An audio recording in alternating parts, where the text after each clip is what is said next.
अस्सलाम वालेकुम dear students, hopefully आप सब खैरियत से होंगे। वंस अगेन बेटा आपकी केमिस्ट्री, और कोशिश तो की जाती है कि इसको बहुत सिंपल वे में आपको एक्सप्लेन किया जाए। हमारा टॉपिक, हमारा चैप्टर चल रहा है बेटा स्ट्रक्चर ऑफ एन एटम का, और इसका एक कनेक्टेड टॉपिक है डिस्कवरी ऑफ प्रोटॉन। ये सब एटॉमिक पार्टिकल्स बेटा पढ़ाने का मकसद ये है कि आप इनको बेटा अच्छे तरीके से समझें। यहाँ से हमारा चैप्टर जो है वो बेटा क्या करेगा, स्टार्ट लेगा। तो लास्ट टाइम हमने इलेक्ट्रॉन की डिस्कवरी की थी, हमने जो डिस्चार्ज ट्यूब एक्सपेरिमेंट किया था, इसी के अंदर हम ये कहते हैं कि अब प्रोटॉन जो सब एटॉमिक पार्टिकल है वो किसने डिस्कवर किया था। हम कहते हैं ये डिस्कवर्ड जो था ना,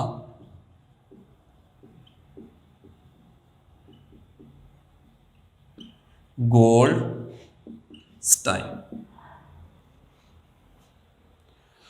और इसने भी एक्सपेरिमेंट में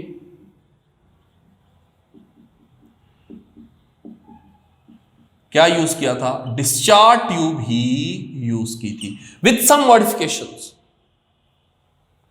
तो फर्स्ट ऑफ ऑल हम इसके एक्सपेरिमेंट की तरफ आते हैं। आखिर वो क्या मॉडिफिकेशंस थी।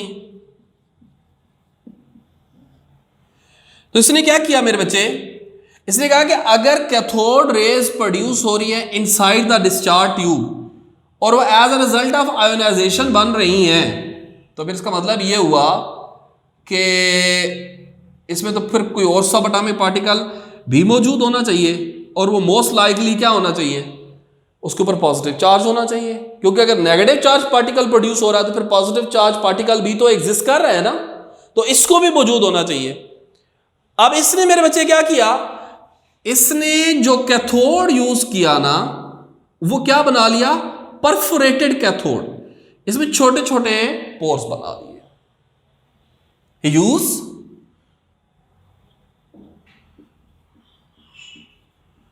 परफोरेटेड कैथोड,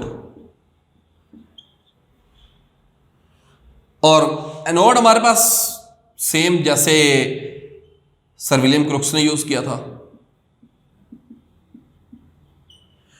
अब वो कहते हैं कि जैसे ही मैंने इसको हाई वोल्टेज बैटरी से इसको कनेक्ट किया, तो पहले सर विलियम क्रुक्स क्या कह रहे थे कि कुछ rays, some rays were produce that travel from cathode towards anode. वो कहते हैं कि I observe that there are some rays which travel opposite to cathode rays. यानी कि वो ये कह रहा है कि कुछ रेज तो थी जो कैथोड से किसकी तरफ जा रही थी, एनोड की तरफ। उसने इसको क्या नाम दे दिया, इनको उसने, ये नेगेटिव साइन है तो ये इलेक्ट्रॉन्स का नाम उसने दे दिया। लेकिन वो कहता है कि इसके अलावा कुछ रेज और भी थी जो अपोजिट टू कैथोड क्या कर रही थी, ट्रेवल कर रही थी।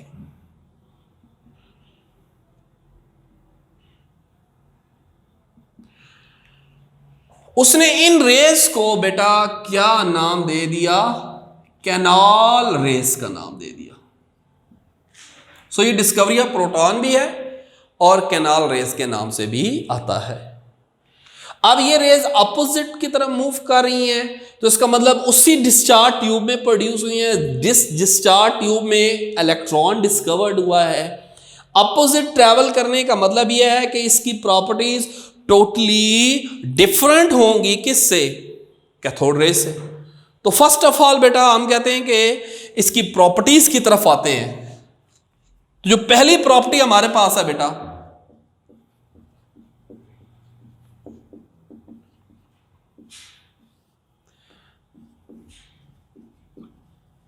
वो है चार्ज। कहता है कैनाल रेज जो हमारे पास है ना, कैरी पॉजिटिव चार्ज। इसके ऊपर पॉजिटिव चार्ज है।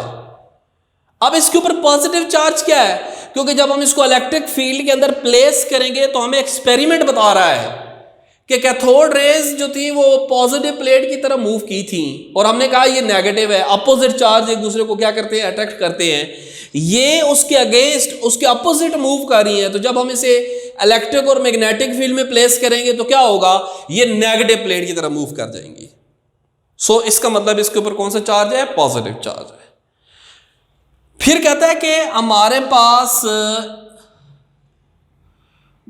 ये सेकंड प्रॉपर्टी है, produce sharp shadow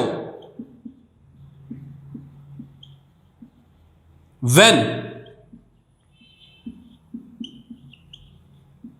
ऑब्लिक्यू object placed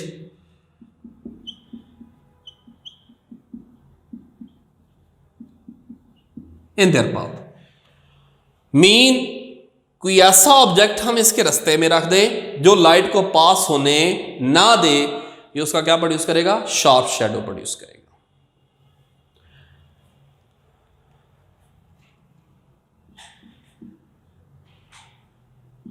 फिर कहता है canal rays are energetic rays. ये एनर्जेटिक रेज हैं। अब ये एनर्जेटिक किस वे में है कि अगर हम इसके जिस बॉडी के ऊपर ये गिरती हैं, ये उस बॉडी का टेम्परेचर भी क्या कर देती हैं, बढ़ा देती हैं।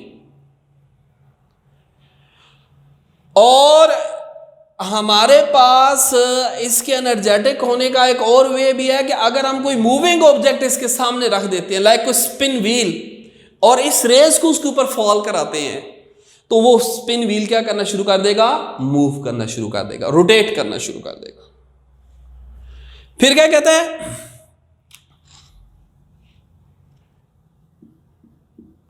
mass of these rays depends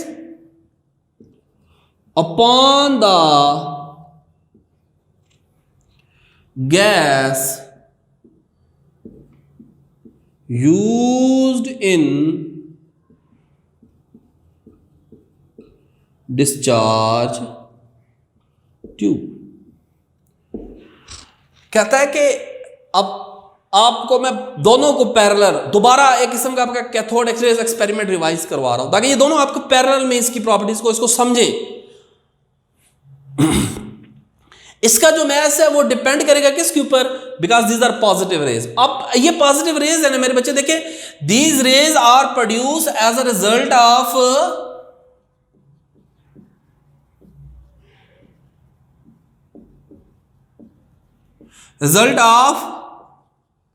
ionization of gas in discharge tube। यानी कि ये जो रेस थी ये बनी थी जब वो गैस जो हम डिस्चार्ज ट्यूब में यूज कर रहे थे उसकी क्या हुई थी, आयोनाइजेशन हुई थी। तो अब हमारे पास ये जो पॉजिटिव रेज है ये आयोनाइजेशन के बाद निकले क्या वहां से तो इलेक्ट्रॉन स्किप हुए, तो बाकी तो पॉजिटिव आयन बन गया ना हमारे पास। तो वो जो पॉजिटिव आयन है उसका मैस तो वही होगा जो गैस हम यूज कर रहे हैं। लेट्स सपोज मैं यहां पे हीलियम यूज करता हूं, तो हीलियम का मैस क्या है, 4। तो इसका मतलब कैनाल रेज का मैस क्या होगा, 4। अगर मैं यहां पे हाइड्रोजन यूज कर लेता हूं तो हाइड्रोजन का मैस नंबर क्या है, 1। तो कैनाल रेज का व्यास भी क्या होगा, 1। और अगर मैं कोई और गैस यूज करता हूं तो according to mass number of the gas हमारे पास कैनाल रेज का मैस भी क्या करेगा, वेरी करता रहेगा। तो ये एक्चुअली हमारे पास इसकी रीजन ये है कि mass of these rays depend upon the gas used in discharge tube because these rays are produced as a result of ionisation of gas in discharge tube. क्योंकि ये डिस्चार्ज ट्यूब के अंदर ionisation जो gas की हुई है उसकी वजह से ये रेज क्या हुई हैं, प्रोड्यूस हुई हैं। तो इसका मैस उसी के ऊपर क्या करेगा, डिपेंड करेगा।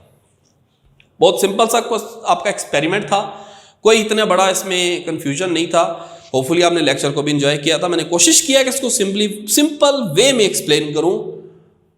अगेन वही डिस्चार्ज ट्यूब, डिफरेंस क्या है, परफोरेटेड कैथोड, वही आयोनाइजेशन, हाई वोल्टेज आयोनाइजेशन के रिजल्ट में कुछ रेस थी जो opposite to cathode rays move की। हमने जब उनकी प्रॉपर्टीज को स्टडी किया तो उनके ऊपर पॉजिटिव चार्ज है, वो भी शार्प शैडो प्रोड्यूस कर रही हैं, एनर्जेटिक रेज हैं। That is the point cathode rays और कैनाल रेज में। कैनाल रेज में हमने कहा कि mass of the gas depend upon the gas use in discharge tube, और जब कैथोड में कहा था इंडिपेंडेंट ऑफ द गैस, क्योंकि वो आयोनाइजेशन में सिर्फ इलेक्ट्रॉन ही बाहर निकलता है ना, तो हर दफा इलेक्ट्रॉन ही बाहर निकलेगा। यहां पॉजिटिव आइन है, तो मैंने ये इस वजह से as a result of ionisation of the gas in discharge tube यहां पे मेंशन कर दिया है। होपफुली आपने लेक्चर को अच्छे तरीके से समझा होगा। बहुत शुक्रिया, थैंक यू।